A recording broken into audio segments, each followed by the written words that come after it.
Hello, curiously chaotic humans. This is your host here, and today's topic for this podcast would be revolving around mental health care, which we would discuss about suicides, depression, loneliness, and how mental health can affect one's life. We would also scratch upon the new topics from the news where during this pandemic has caused a lot of suicides to be happening on the place and depression is vast among us. To talk about this deeply, we have a mental health care expert who is a close friend of mine, and she's gonna talk about all different topics and would answer all the questions here for your curiously chaotic brain. Let's welcome Ross to the show. Hello, humans. This is Curiously Chaotic here with our guest Ross in the show. Hello, Ross. Hi, How are you? how are you? I'm I'm good. good. So, could you tell us something about yourself? I'm a female and I practice mental health services. So I'm a counselor and an art therapist. That's me. Awesome. And what am I here for? Basically, the today's topic for the podcast is suicide. So, I thought you would Okay. be the best person to be the one who can listen, talk, and as a fellow thinker, you can obviously put your point forward about the suicides that's happening right now.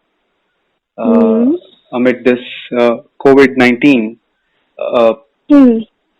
there's a lot of cases where the stress level of the people have increased. Many people Hmm. have become jobless, and that stress has created so much panic among people that there are many news. Like I'm listening and hearing suicides every day.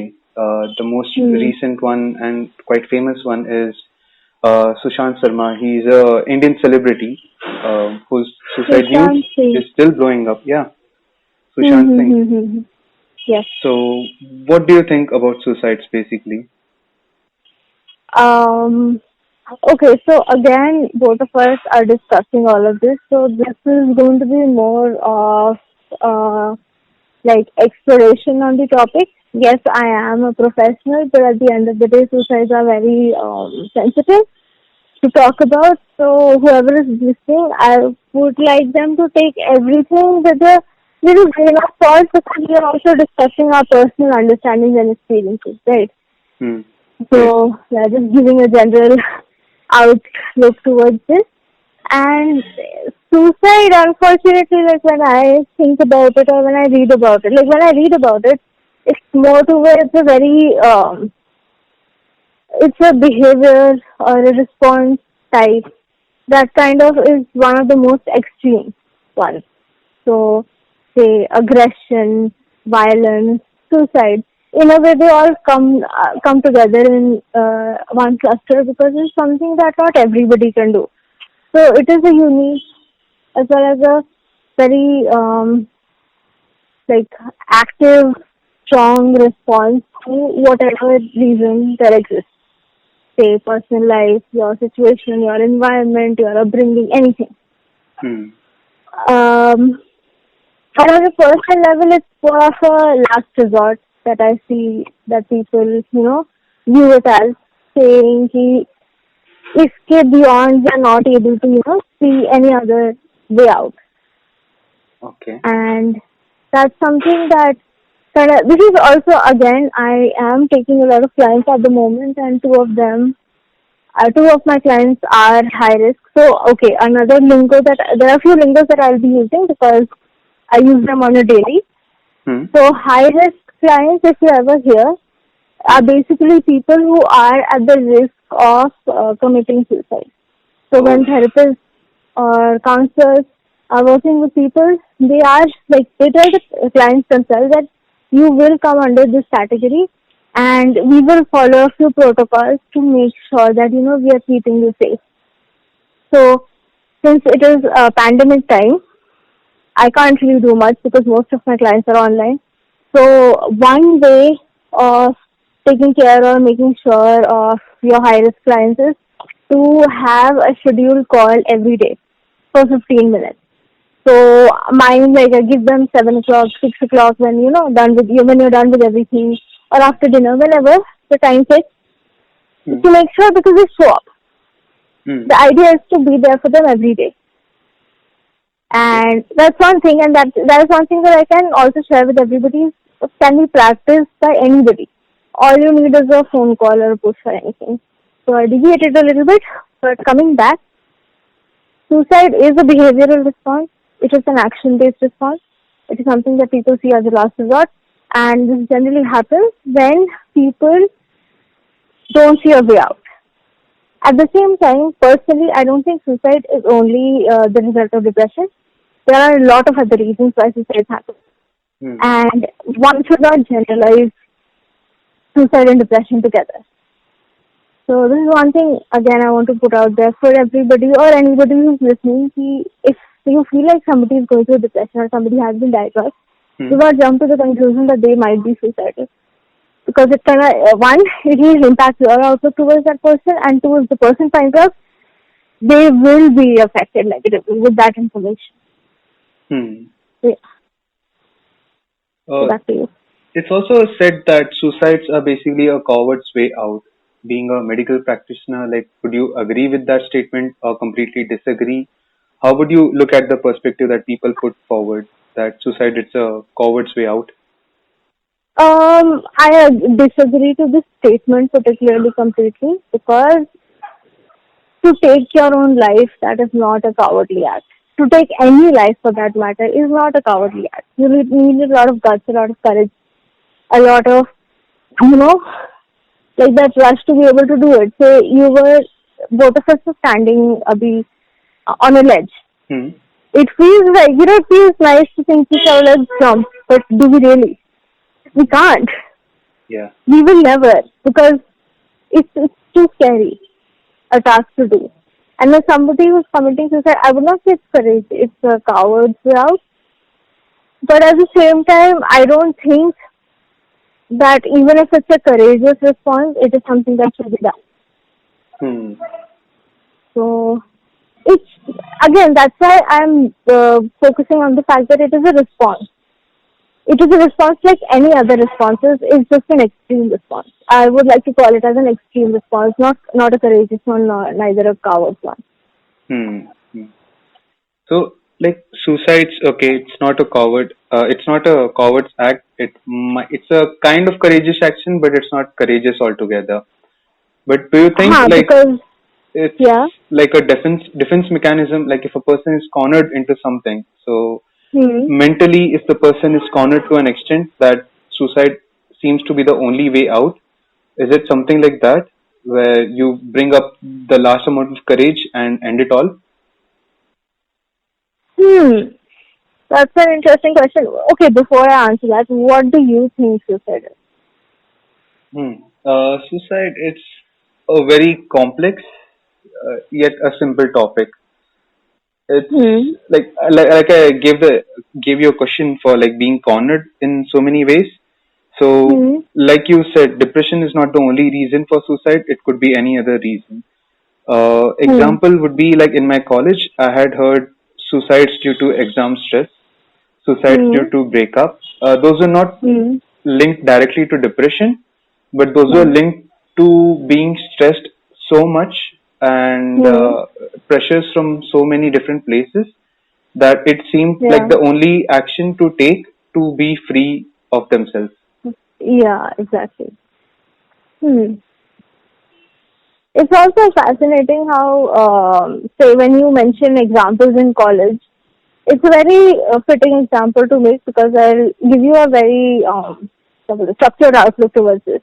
So Hmm. when you were in college, and I think you were in a college which had a hostel inside it, right? Yes, yes. Ha. So there, if you look at the college, it technically, for people who are living in that campus and who are not able to venture out, for Hmm. them that campus becomes their world. It also becomes a cage which you can't leave, which you have to exist in.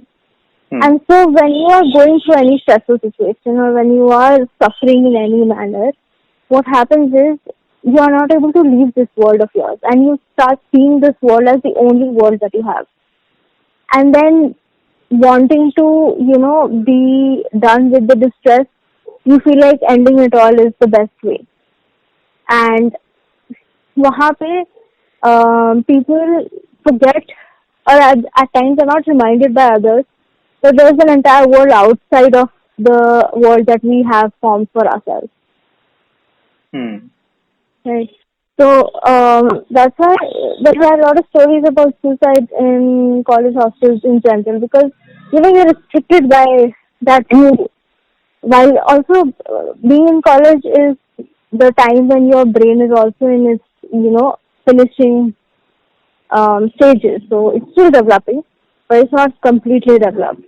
And how we see things keep changing, and so um, a lot of things don't make sense until later. Hmm. So in that similar manner, people who do consider suicide or who have committed Hmm. suicide, mostly they feel trapped in that world that they have created for themselves.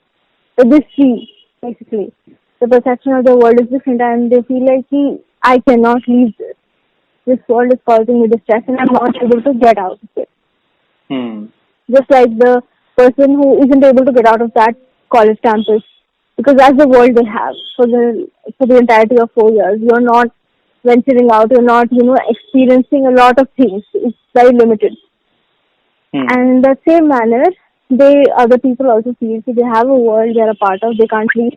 It's definitely smaller to the entire world and our world experiences, but at times we forget about this. Hmm. So that's That one way to look at it.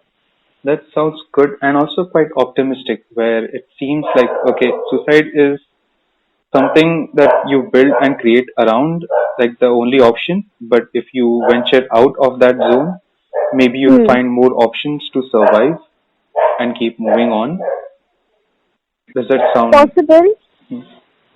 yes, but at the same time, it's not always one person's job. I mean, you need that help, you need that support, you need people to pull you out or push you out of Hmm. this set cage that you have.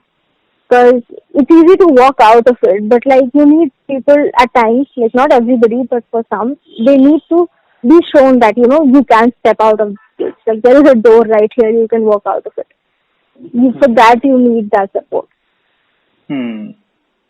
So it's a two-way line at the end of the day. Because again, suicide is not done by people who would be like, again. I don't want to invalidate anybody's choice regarding their life, but at the same time, there are a lot of cases where they felt nobody else was going to anyways help them out. So you feel alone a bit. Hmm. So yeah, that is also there. So many points that tends to suicide. Is it also possible for a healthy person? Let's take the example of Sushant Singh's case. Like the Hmm. reason for his suicide, according to media, is basically like depression, and like there's no known cause as of right now because Hmm. it's very difficult to know a cause when the person is no more. With all due respect, like Sushant Exactly. Singh was amazing actor. His Hmm. MS Dhoni biopic was well known all over the world, to be honest. But then Hmm. his Hmm. Hmm. death came all of a sudden, and like death due to suicide was a big news. What do you Hmm. think would be like the reason, according to like your perspective, knowing the person as a celebrity altogether? This kind of puts me in a spot because I don't really know the person. Neither do you, neither does Yeah, anybody, yeah. especially the ones who are speculating. Unfortunately, that's the sad aspect of it and of our society is everybody wants to have an opinion, have a say, have a comment, have their reasons, have their theories out regarding everything and anything. Hmm. And we are also forgetting the fact that it is a sensitive topic and there are family members, there are friends, there are people who knew him personally, people who cared about him, and they are still dealing with the fact that he's no more. Hmm. So in that sense, again, I feel like we can discuss about this case as a case, but not as someone who recently passed away, because there are people who are still healing Hmm. and keeping the fact which is right in front of us that none of us knew him personally. Yeah. So any conversation that we have regarding this is based completely on Speculations, basically. speculation and general understanding, yes, Hmm. of suicide, not the person. So, So yeah, so according to me, there are a lot of reasons why this could have happened, and from a mental practitioners, like a mental health practitioner's point of view, I don't think that it should be the fact that there could be depression has to be disregarded. hmm. But at the same time, um, the fact that people considering that he was an active person, he was a brilliant actor, he was a successful human being, Hmm. and that means that he shouldn't be depressed is also wrong. Anybody can be depressed, and it does not matter what you've achieved in life, what you've done, and what you're going through or what you're going to do. It does not really matter. Depression is, in a way, a sort of a cluster of emotions that happen, and it can happen to anybody. So that's one thing that I want to put forward. Mm, Before I give my points, do you have any points that you want to share regarding this so that I can bounce them off? Yeah, yeah, sure. The thing like depression came into the topic in the media also. It's because Hmm. like there was a news just few weeks ago before his death. It was the news of his mother's demise. So, Hmm. Hmm. and Hmm. lot of media posts that he gave on Instagram or Twitter, or like it's speculated still that it's Hmm. because he missed her and loved her so much that he went into a spiral of depression Hmm. that led him to end it all. Like it's in between different speculations from different media, where some said it was due to depression, some Hmm. said it was due to loneliness. His ex Hmm. girlfriend, his even I think his ex secretary also died by suicide. So this was Hmm. like multiple speculations happening of what could be the cause. Then because media likes to throw things around a lot, there's also a lot of Hmm. conspiracy going around Hmm. his Hmm. like unknown demise. To be honest, like Hmm. so it's very it's very difficult to pinpoint not knowing the person who that is and then point out towards like depression or loneliness or some other conspiracy theory.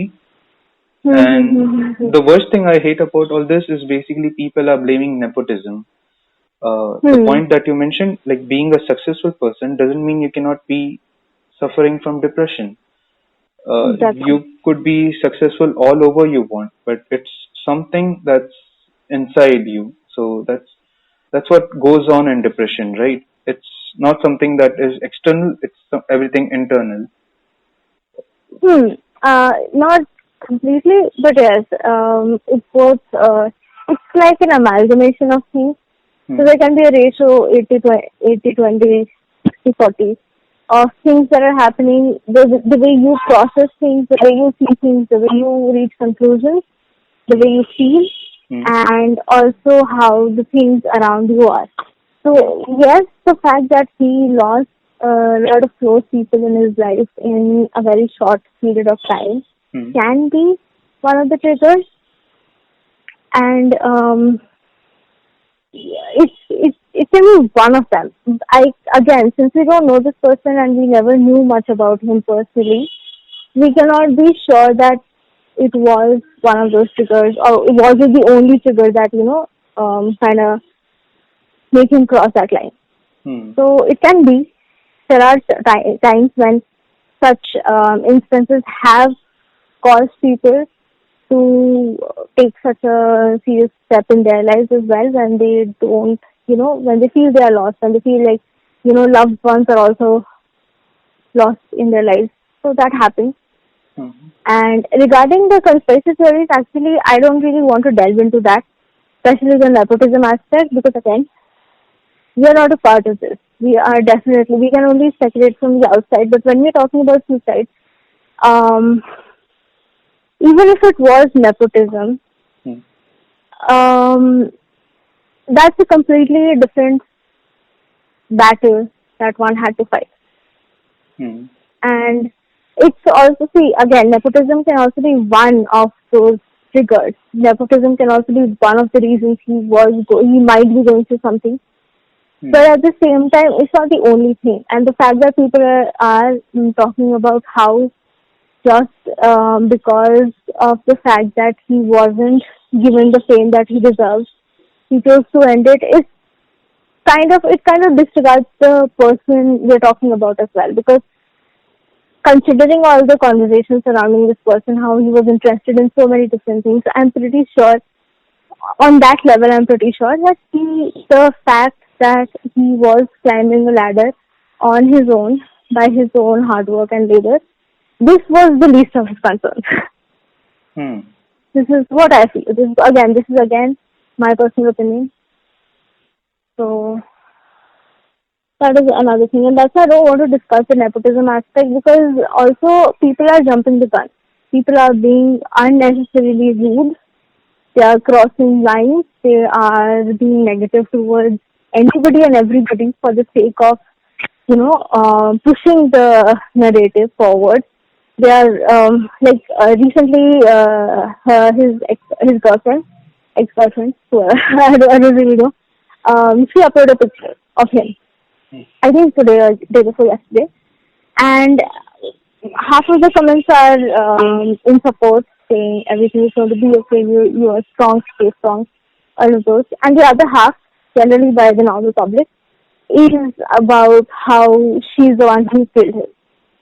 And imagine the amount of mental pain and trauma one will go through when they read things like this.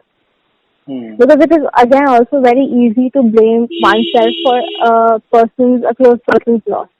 A lot of people who deal with suicide vicariously, say they lost someone close to them, almost everybody blames themselves.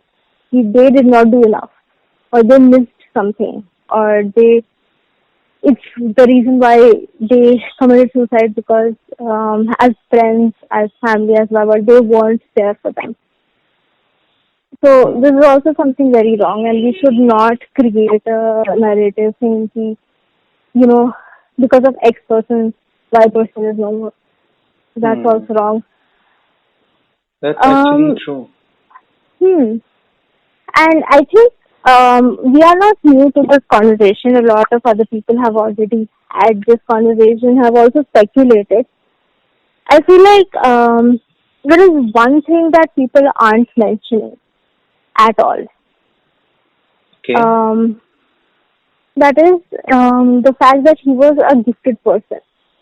Like, he was a topper, he was good in studies, he was interested in academics, he wanted to do a lot of things. Like, he wanted to accomplish a lot of things, and if you look at it from our perspective, say me or yourself, and if you look at the list, his bucket list basically, I don't think I have such a long bucket list. Do you? No, no, I completely agree with your point. Hmm. And there, so okay, do you know what people are? Can you repeat that? Do you know who gifted people are? Yeah, basically, it's a mixture of talent. Like some people are talented in like singing. So off the bat, Hmm. they start singing, and it sounds wonderful to everyone around them. So they are gifted. So someone who has a Basically, talent in things, yeah, prodigy in a way. prodigy. You're Yeah. correct in that sense. Huh? So they are gifted in the sense that they might have high IQ, or they have a skill which is extraordinary without even any practice, like Hmm. singing, you mentioned. So yeah, so what happens with gifted people is, and there are a lot of studies about this, and as practitioners, we are also made aware of this aspect. So, okay, I'll give you a rundown of things, just a general outlook before we jump into this. Hmm. that we have a scale that we follow regarding somebody's, IQ. Hmm. So 75% of the population falls into the average one where everybody's IQ is like between like 90 to 100, which is Hmm. normal, which everybody has. Hmm. Then there are people who are mentally retarded who come under like less than 75. Hmm. And then there are gifted who are more than 110, something like that. Again, I am not sure about the numbers. Hmm. I'm giving you an approximate number. Yeah, sure, sure. But you can like look it up. It's called the bell curve, Hmm. and it's followed almost everywhere. Hmm. Okay. So what happens is with gifted people, they are able to process things way faster than people with average IQ or not so gifted people. Hmm. Right. And in a way, they live their lives, but they are kind of faster than all of us in learning, understanding, achieving. But at the same time, they get tired and frustrated equally faster. So, say a gifted person will sit in the class and tell the teacher, see, I have finished the book. Can we move forward? And in reality, you are 75% done with the chapter. So everybody else will be bothered. See, why does he want to, move past this so quickly? Hmm. And that is where the frustration comes, that they have to go with the normal pace. Hmm. And that is another thing that people are trying to work on in the education system to accommodate every kind of child. Hmm. Anyways, coming back to the topic. So, looking at Prashant's history and his interests and what all he wanted to accomplish, what all he had accomplished, I really get the vibe that he was one of those people. Like, he was gifted. And what happens with gifted people is they are susceptible to stress, anxiety, and depression Hmm. because they kind of process everything faster. They experience everything faster. They whatever they're doing, they're able to be the best at it. Hmm. But then what? Right. So after it is again, there are a lot of researchers which says that after 20-25 years of age, these people kind of give up. These people stop progressing. So by 25 they will achieve a lot.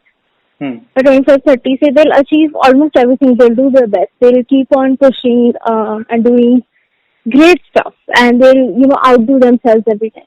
But Hmm. after a point of time, they kind of have experienced and done everything.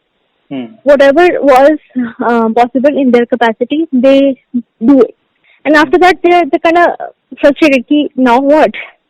What next? And also, because they're so smart, they also exhaust their mental and emotional capacity quickly as well.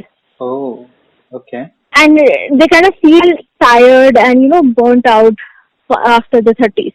Hmm. And that's why there are a lot of people who go through stress, anxiety, or other kinds of mental illnesses post this age because they find it difficult to adjust. Hmm. By 20-30, everybody else around them is also at the same energy.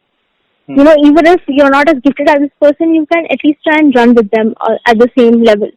Or they can work with different people at different levels.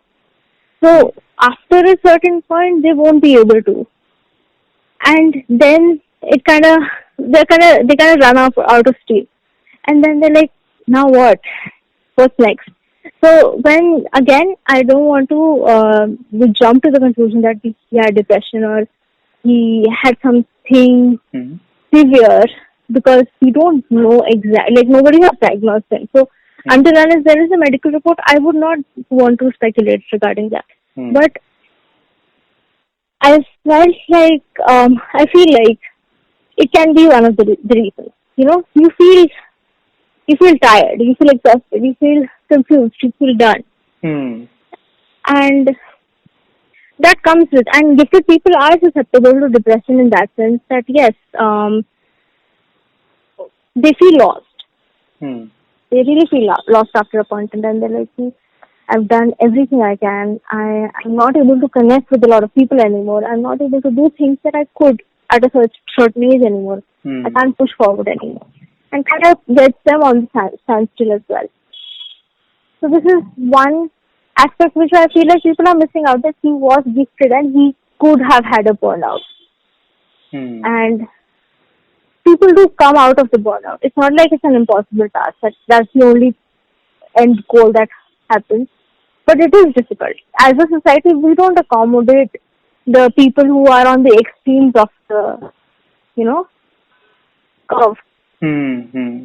The average is always accommodated because the generalized population, there are more. The majority works.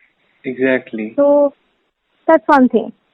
And but at the same time, there are interviews of him where he mentioned how he took to art. So he became an actor, Hmm. right? Yeah. And that is another fascinating thing, and that is another thing that people can take from him. That even if you're gifted, you can always, look to a different field or a different Direction kind of, altogether. to keep that, vigor and keep that interest going. Hmm. So once he was done with his engineering background, he moved to acting and he kept pushing there. So, and he mentioned how he would be okay with making his own movies. He would be okay with working in plays. He would be Hmm. okay with movies as well. Hmm. And that kind of opened up, and art does that. Art does open a lot of opportunities for you where you can explore as much as possible. Hmm. And if you're someone like him Hmm. who earned enough money, who can explore all and who can help others explore, Hmm. then it makes things easier. So Yes. I feel like this was in a way, his safe space, his coping, his feel good thing. Hmm. And so that's why I don't want to jump to the conclusion that he was suffering through depression, because one is, yes, we'd never know who's suffering from what, but at the same time, there are things that you need to consider when you're talking about someone's death at Hmm. the end of the day. And it's always better to, until unless you have proof, it's always better to talk about the good things. Yeah, yeah, I completely Hmm. agree with that. Like, it's easy to speculate things. It's easy to throw things outside in the media right now because Hmm. of internet. We can just tweet something and that's out there. But as you Hmm. said, Hmm. like Hmm. being a gifted person, like even Hmm. we can say that he's doing his best, uh, Yes. because he has the capability and the potential to do things Hmm. in a different perspective, in a different rhythm, in a different pace, but that's his normal pace. For him, it's normal. For us, Exactly. it's doing the best and Too fast. working too far. Yeah, exactly. Yeah. So, from an average and from a gifted perspective, this is completely in a range. Uh, Hmm. as you said, like it's very difficult to know what could be the reason. I've Hmm. also heard the different type of tests that psychiatrists or people in mental health care usually take from their clients Hmm. to know what mental illness are the patients suffering from exactly. Without knowing Yeah. and testing, taking the history and the current status and what they're feeling right now, how is it Hmm. affecting its life, or is it not affecting their life? Is it affecting someone else's life? So then you Hmm. get to know, okay, this is the thing that's happening there. It could be Hmm. n Hmm. number of Hmm. reasons. It's also Exactly. possible that a person has multiple things at the same time. It could be depression, loneliness, suicidal ideations, Hmm. as well as bipolar or ADHD, something altogether as well. You'll Hmm. never know until you take the test, right? Um, yes, yes, there is a concrete, report saying that you are going through this to a certain degree, and it's like a medical report. Say you go for a blood test, and they will give you potassium levels, sugar levels, salt levels, all of those things, right? So Hmm. similarly, they will tell you if you have anything and to what level. So Hmm. this is also very helpful for practitioners because we can work with it. So if I know somebody has depression, Hmm. and it says that it is more than say it is severe, then I know how immediate the help is required. But if it says mild or moderate, then I can work in a different manner. Hmm. So that also comes into play. Um, this is a good thing that you pointed it out, say, because of the n number of reasons that could be causing. If you're talking about depression particularly, Hmm. there is this thing that mental health disorders don't always, again, this is a very generalized statement that I'm making, but a lot of people will agree that mental health disorders don't always function in singularity. Okay. So, say if you have anxiety, you might also have depression. So there's comorbidity basically. So if you have just like your body, if you have a bad immunity system, so you're already weak. This is an example. So you're more susceptible to more illnesses, right? So say you got measles and your immunity is weak, so then you will also have a cough or a cold or a fever. So like AIDS kind of reduces your immunity, and then you're susceptible to more illnesses, and it keeps on reducing your immunity. It's difficult for your body to fight. So something like that. So in the same sense, like you mentioned bipolar, if somebody has bipolar, there is a huge possibility that they are going through depression as well. And if somebody say has ADHD, again there is a possibility that they might have anxiety. So these are the things that a practitioner has to keep in mind. And these are things that we try to elaborate to a lot of people, that never look at it as a one thing problem. And this is more of a result.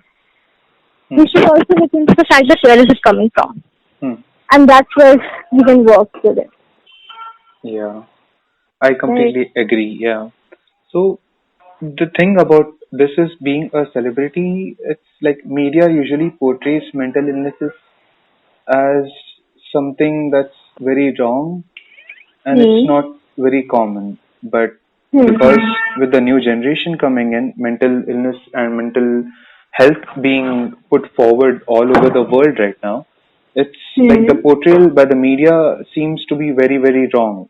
Like media also portrays like if someone is suffering from something, let's say thoughts of suicide, and there are triggers. So if the person is healthy and fine and is no longer having those suicidal thoughts, if there's something that's triggering it again, it could trigger and he could even try to kill himself due to that trigger. So do you think there are such triggers as shown in media, like, okay, if someone had depression and now is better, but then this has triggered the depression back again or the suicide thoughts back again? Is it possible like that? Yes, it is very much possible because so there's this one thing that again it's not the case for every situation.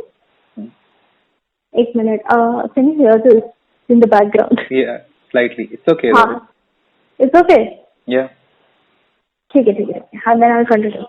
So what happens is there is this graph that we kind of have a mental map of. We have a mental graph prepared for a client. And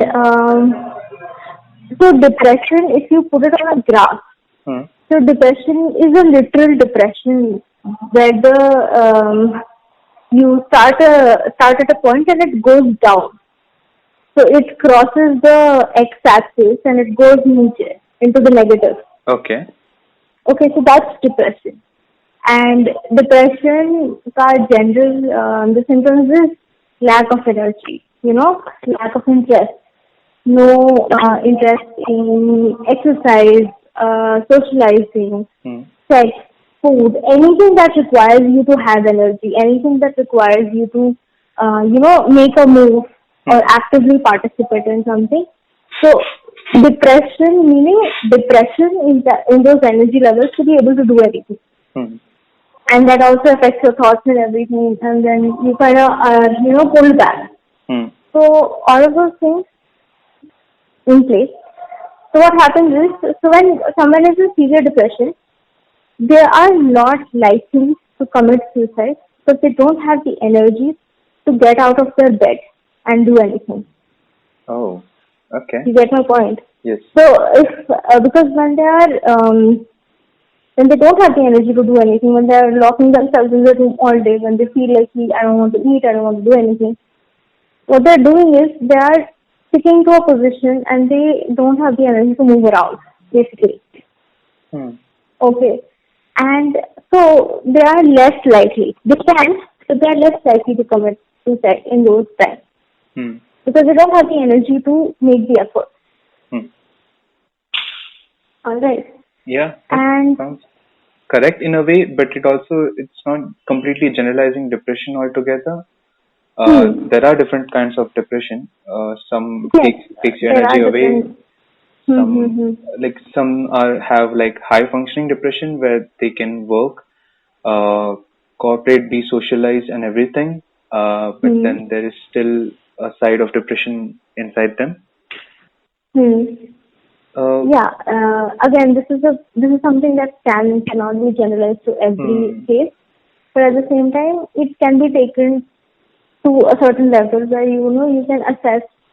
Say if the person is actually not doing anything, then we can consider that Hmm. graph that I'm talking about. And depression also is divided into different kinds Hmm. because it at the end of the day has also been connected to your feelings. You know, your feeling of helplessness, hopelessness, Hmm. and being lost. Hmm. So all of those things also come into play. But this is one thing. So what happens is when in the graph we are making progress to the client, or the client is coming out of the depression state. So that line will cross X and come to the positive, Hmm. and it will flatten for some time. Hmm. So that is a risk point because we have the energy to do something. Hmm. So when you are coming out of depression, you are not 100% out of it because those thoughts will still linger. It takes a lot of effort to actually work with them and deal with them and then destroy those negative thoughts. Hmm. It takes a lot of effort. Energy wise, with the help of meds and the help of therapy, you can come up quickly. But on a personal emotional front, it will take time. So now Hmm. the energy is coming back to normal Hmm. and the thoughts are still not at par with the same level of energy. What happens is the negative thoughts might linger. Hmm. The negative thoughts might linger to an extent that they might have those suicidal ideation, and at the same time they might also have the energy to commit to that act. Because now you're able to get out of the room. Now you're able to, move around. Now you're able to acquire things and engage in different activities. Hmm. So that also gives you the energy to be able to do something like that. Okay. So So. that's when in depression, like when a client or a person is going through depression, the stage when they're still in recovery is something which is taken very seriously because there is a chance of something else happening altogether. Hmm. Hmm. And again, another thing that we need to keep in mind is this graph that I'm giving you an idea of. Hmm. It's like a sound wave. It goes up and down. So there is no said progress immediately. So just come out of the negative zone Hmm. on the graph. They're on the positive axis. But at any point of time, it can go down again. So you're working with something very sensitive, something very intense. Hmm. So this is another aspect that I wanted to share with you because I realized that a lot of people are not aware of this, and it's a very generalized topic, Hmm. and we forget to point these things out to the general public because depression is not sadness. Depression is a lot of things other than sadness. And even though you mentioned how media is portraying, mental health Hmm. and how it is, unfortunately, what happens is there is a trend. Hmm. Right. So there's always been a trend. There was a trend for sociopaths and psychopaths, and we've had a lot of horror movies involving that. Hmm. Then we had a trend of, depression and anxiety, and those became romantic stories where if you find a loved one, everything is cured. Hmm. And now we have moved to like, say, bipolar and ADHD or something Hmm. like that. So there's always a trend and whatever people like who are making said media find interesting, Hmm. they'll pick it up and they will not really research particularly in that area, but they'll try to make it into something highly romantic or highly demonic. Okay.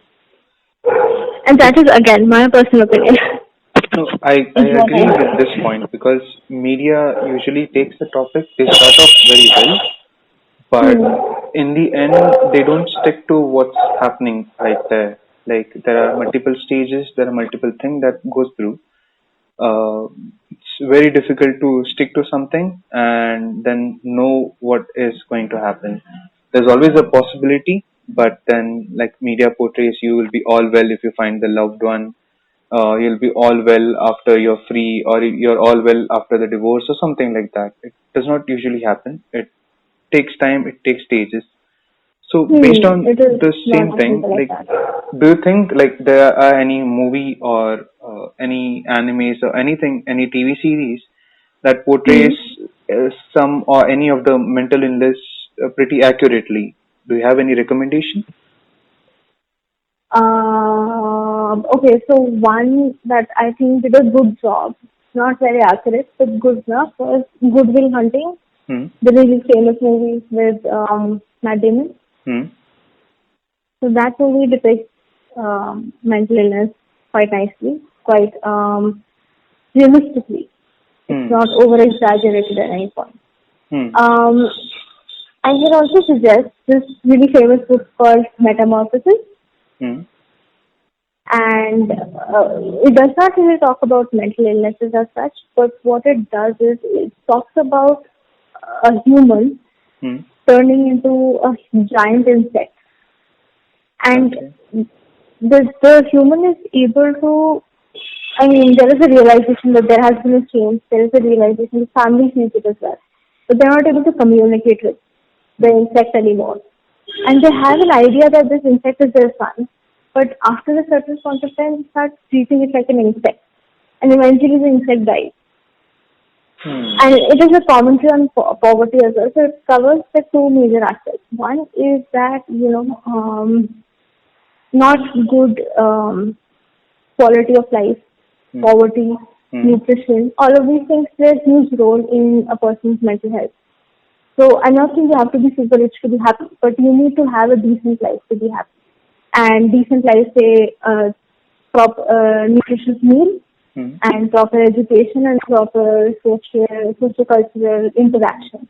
Hmm. So healthy relations with your family members, your society, where as a child you are giving a life of a child and no one else is not an adult. So Hmm. all of those things. And another thing it talks about is how a change in a human being changed the way everybody else around him were reacting to this person. So Hmm. say instead of becoming an insect, he Hmm. developed a mental illness. This is a very similar response which people will give because they are not educated in what is going on. They don't know what's going on. Hmm. And they will try to, avoid the person. They will shun that person and they will treat that person not like family or someone, who needs certain kind of help. They will stop communicating with that person. Hmm. So reading that book in that context kind of gives you a good idea of, what happens in reality. Hmm. So that's one thing.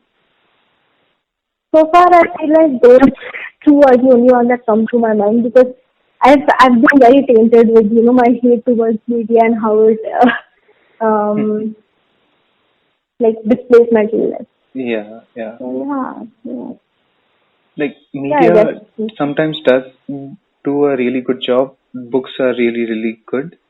Hmm. Thank you for that recommendation. The Yeah. recent one I had watched an anime called uh, Silence of Sound of Silence, I think. Huh. Yes. Yes. You So mentioned. Yes. in that it's a story about a guy who is a bully and about a Hmm. girl who is basically deaf in a way. So Hmm. Hmm. this guy being a kid starts bullying this girl, and later Hmm. on, because his bullying went to a extreme, he Hmm. lost everyone and everything in a snap. So Okay. this ends up in him going into a spiral of depression again and again, and Hmm. later he tries to recuperate again, try to be friends, and try to forgive himself through that deaf girl. Hmm. Hmm. Hmm. So Hmm. this is like the whole story, and then he finds friends again. spirals back again. It's a really Hmm. good story, and the portrayal of depression is shown really good. There's some spoiler alert as well. The girl, even though she's deaf, there's Hmm. no signs that show that she's depressed, but in Hmm. the show that they actually show, okay, you can be happy, you can be enjoying, but then you can still be suffering something internally. The deaf girl Hmm. thought that she was the reason why everything or everyone around them was suffering, so she thought ending her life would make everyone's life better. Hmm. I found like a good portrayal of that, so just putting it out there. On I a will check it out. similar terms, like I had this experience with my roommate, who is also my Hmm. best friend right now, who had episodes of depression. He Hmm. did not open up initially. We were college roommates. Then Okay. later on, with the changes in behavior within few months, few years, I could see there was something that was bothering him. One day he opened up and told me that he might be suffering from depression. Me not being an expert, I was Okay. just a listener there. Hmm. It was basically he was also a fellow curious person. Hmm. We weren't sure actually what was the reason for him, because he was actually a class topper and Oh, quite successful, and as well as like he interesting. was he was from a well-to-do family. He had no problem Hmm. whatsoever. Had a really good girlfriend, and things Hmm. seemed pretty well.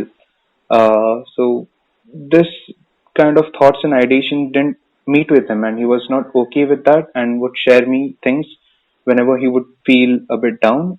There were most of the times he would just like completely ignore, go to the room, lock himself in, and just sit silently and not even talk to anyone. So it was very difficult for him to open up. So once he opened up, the one sentence that still sticks to me is basically everyone says that if you're feeling lonely, if you're feeling depressed, or if you have something going on in your mind, you need to go and tell someone or explain it to someone who listens. Hmm. He said to me that I can go and talk to someone, or I can go and say these things to someone, but how do I say it, or what do I say when I don't even know myself that what I'm going through right now? So that sentence just stuck to my mind, where he said like it's he doesn't even know what he's going through. How will he ever go and say that to someone else? So that was really eye opening moment, when okay, mental illnesses are not very easy to understand, grasp, or go Hmm. through. Do you have any such experience with any of your close ones who have gone through or have let you know, okay, they are suffering to so and so, and you try to help them in some way or the other? Um, okay, this is going to be something that not a lot of people know. But what happens is, since I'm a practicing counselor, Hmm. people expect me to be there and be understanding at all walks of life, Hmm. right? So when a family member is going through something, Hmm. I I cannot play the role of a counselor because I am family. I can be there for them. I can be a support system for them. I can be someone who listens. But what I generally do to help them out is actually refer them to a professional straight up saying, we can have this conversation over and over again, but you say you want to get better. This is a way to start. Hmm. And of course, it is up to them if they want to take it up or not. Hmm. Because what happens is, another thing that I want to bring out from my experience is that not everybody will be able to listen and not everybody will be able to help. It's always better to seek out someone who's professionally trained with these things. Hmm. Yes, having a support system works wonders. You will feel better when you talk to a friend and they have a positive attitude towards you and they validate your feelings. Hmm. But beyond that, even your friend will have certain limits. And a lot of people right now saying that, if you have something, talk to me. Unfortunately, most of them don't have the capacity to listen or Hmm. don't have the patience to be there for a lot of people. Hmm. So you have to be very careful, and that's why a lot of people don't really come out and talk about things because they know that um, this person is not going to react in a certain way. They Hmm. will judge, they will pass their comments, they will share opinions that I don't want to hear. Hmm. So that's something that's why it's always advisable. If you feel like your friend is going through something, don't push, but keep that option open. That we can go to someone who's trained in all of this. And what you can do as a friend is you can say that I'm going to be there for you throughout. If you want, I can come to you till that person. Hmm. Like I can be there, I can hold your hand. Hmm. All of those things, and that basic support is also more than enough at a lot of times. And personally, I'm also a daughter, a sister, a niece, a cousin, Hmm. an aunt. So when I'm playing those roles, I cannot be a counselor.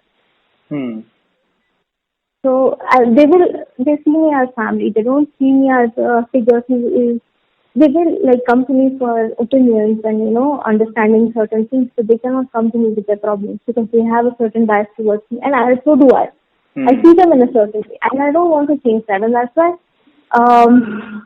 a lot of times people expect that since you have family members who are practitioners, do not go to them expecting, help in a professional manner because they won't be able to. It's ethically wrong. It is also personally, it incapacitates a lot of your relationships. Hmm.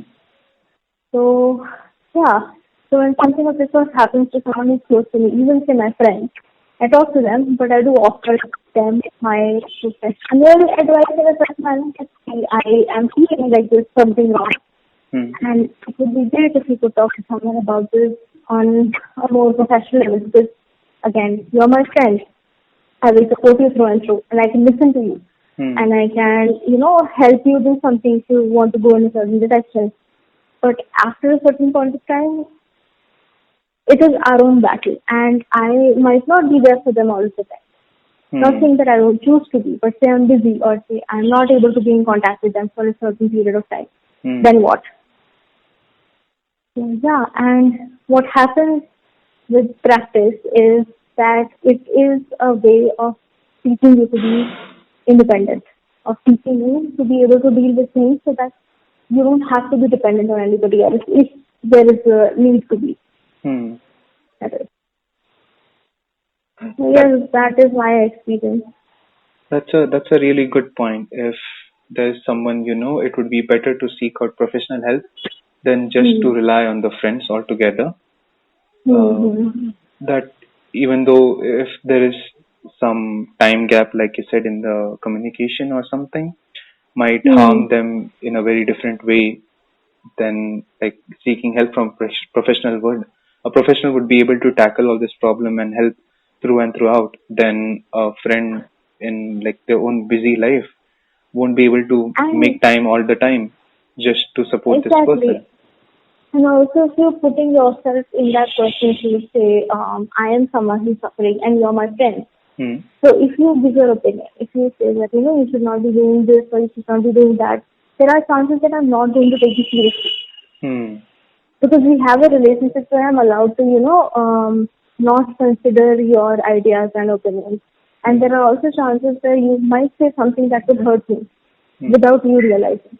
So all of these things also come into play. So a lot of times, in my personal experience, my family members get really disappointed that you are a practitioner. Why can't you help us out? And I'm like, and I know if I say something, Hmm. they will not take it seriously. Hmm. They see me as a family member. They see me as a younger or an older person, Hmm. depending on their age. And we've not had a professional bond. We've had a very personal bond. We've crossed a lot of boundaries. Hmm. We spend time with each other on a different. So it is very much possible that whatever I say will be chosen to be ignored There because will it be does not, biases. Hmm. there will be biases. If they don't like something that I said, they will not talk to me again. They Hmm. have the opportunity to do. They can easily cut me off. But when you are sitting with a professional, your mindset is there to, I'm here for help. And this person is saying, is only here to help me and nothing else. There is no bias. Hmm. So those things have a huge impact on how you deal with different things in life. Yes. Yes. A trained Hmm. professional is much better in handling all this. rather than always. amateur. Uh, so just to put it out there, it would be better to have your surgery done by a surgeon rather than your friend who has googled it. Exactly. Yes. So it would be pretty much similar, speaking in terms of a medical field. There's also some things that are told that helps us with the mental wellness and mental health altogether. Hmm. Meditation, yoga, and physical workout. Hmm. Hmm. In Hmm. cases Hmm. of depression, suicidal ideations, and people who feel lack of energy altogether, have Hmm. difficulty in taking up this task, and this actually drains them more. So a meditation, like doing meditation or doing yoga, would drain them even more with whatever Hmm. energy they have taken up just to start all this task. So do you have any advice over how they could incorporate a healthy lifestyle to improve their mental wellness? Um, the yes. So if someone is depressed or someone who has a lot of who lacks a lot of energy, Hmm. then meditation and yoga definitely is not the best option because not because it drains their energy, but because it relaxes them further. So Hmm. we don't want them to be in a more relaxed state than they already are. They're already not having energy, and if they're more relaxed, then it will depress further. The Oh. bar graph that I mentioned before. Hmm. So rather, taking them out for walks Hmm. or jogging or any stamina building exercises Hmm. and swimming, anything that actually stimulates your muscles, makes you sweat, makes you breathe heavily, Hmm. builds a little bit of stamina, puts a lot of energy. So after working out, you're not really tired. You feel energized, you feel rejuvenated. And so that's why a lot of times people suggest exercising for people who are suffering because in that way it gives them certain energy enough to get up and eat, energy enough to have a social interaction with your best friend. Hmm. So those things. At the same time, say someone who suffers from anxiety or panic attacks, they Hmm. should not be made to do rigorous exercises which may lead to breathlessness. Hmm. Instead, they should be doing meditation or yoga, where they feel more calm and relaxed. Hmm. So this is again a very generalized idea on how you should take things forward, and you can always, based on the client and the professional who is helping that client, there's always certain activities that they will suggest, Hmm. and if and they will suggest it based on how your energy levels are going to be managed. That is really good points that you put there regarding how what mental status would require what kind of activities to be done Hmm. for mental welfare altogether. Just Hmm. to end the note on this topic altogether here, what would you Hmm. recommend? Like, do you recommend everyone to take like mental welfare or mental health uh, experts' opinion or like go to a professional help even if they are not feeling any mental problems, or do you recommend anyone having even a slight sense of mental unwellness or unease to seek medical help? Hmm. uh, is it okay for everyone to just have like a regular checkup, just like a just general medical checkup? So A mental hundred checkup should percent. be a good idea, or do you think it's only when you feel that it's important for them to seek this attention immediately? Okay, this is a very good question. In short, 100% yes, you should always have a checkup done for your mental well-being as well, along with your physical well-being. Um, but also, it does not necessarily mean that you have to go to a counselor or therapist. Hmm. There are different ways, like see, if you don't feel like you're going through something very serious, Hmm. you can refer to self-help books, Hmm. group activities like having a workshop or a group session which is just or one just one time sessions with a lot of people where you can discuss and you can assess where you are in your life at the moment emotionally. Hmm. So to give you an idea, and also interacting with families, having a comforting time with loved ones, taking good breaks, taking a small vacation, taking weekends off, Hmm. and not sticking to binging Netflix rather doing something a little bit more productive. Hmm. Say, I mean, you are allowed to watch and then TV shows, but not all the time. Hmm. So, say, go for a trek, have a yoga retreat, Hmm. have a get together with your friends, cook, make something, participate in an art class. Anything which kind of stimulates you beyond your personal routine is always a good idea. At the same time, you don't have to always have a mental illness to be in therapy. Hmm. It's always good to get into therapy or and talk to a counselor or professional if you feel lost, if you feel stuck anywhere. Hmm. What it does is, you will have someone to talk to, and at the same time, that person will also give you a new perspective to different things. So Hmm. you might not even know that there is a core problem that you're dealing with, and that is the reason why you're stuck. You might be feeling that I'm stuck because of some X reason, but with an extra help, you go to the core reason, to the Y reason, which you did not know existed. Hmm. So all these things matter. Anybody can take sessions. Anybody can take therapy. Anybody can, also people with mental illnesses, they can also seek such, different alternative activities, like I mentioned, yoga retreats, vacations, art groups, and all of those things. Hmm. So, yeah, so never hold back. It's not bad to go to therapy. I mean, we still have that taboo.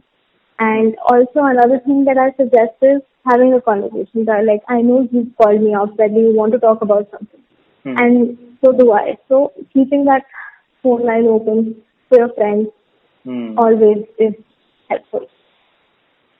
That's really Yeah, good advice altogether. Thank you so much, Ross, for all your insights on illness, mental wellness, suicides, depression, and all the topics you're here. welcome. You're really welcome, because I also wanted to let this all out somewhere, and I'm glad we had this conversation. So Uh, yeah, felt nice.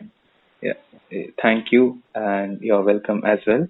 Uh, thank you for being the guest on this show. I hope we will hear from you soon in the future episodes as well, if you would like to collaborate again. Uh, Definitely. Yes. goodbye, humans, and thank you, Ross, again. You're welcome. Bye bye. Take care.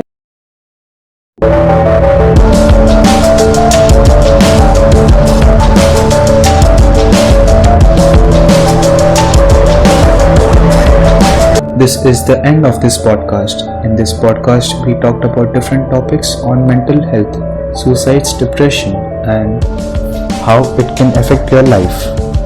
I hope this was a very enlightening podcast.